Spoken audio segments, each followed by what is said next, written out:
The power it has to push that product down into a plant canopy and control where it goes is phenomenal.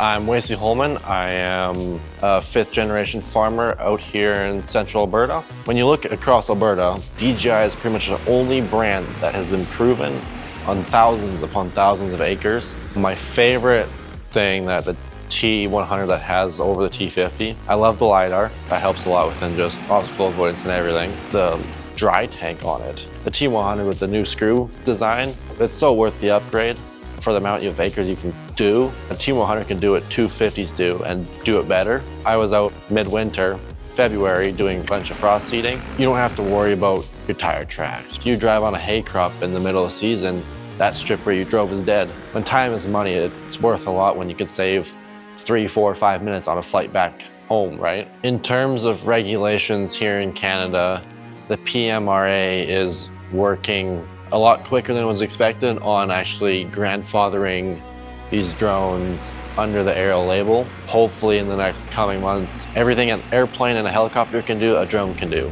We talked to a couple other guys, but Andreas from Volley was just like, you call him like, hey, how do you fix this?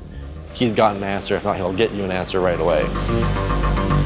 My name's Colin. I'm one of the founders of Volley Aero. I started off flying RC planes and helicopters, and I graduated to actual helicopters. And now I've kind of come full circle, recognizing the impact of drones in industry and flying Agras series DJI drones. We're working really hard to expand the use of this technology in both Eastern and Western Canada, to help farmers increase their productivity, their efficiency, and at the end of the day, their profitability. One of our core philosophies is to be not married to any particular manufacturer, but instead to sell and operate and consult on the best equipment, period. And we still feel that DJI occupies that space with quite a wide margin of leadership.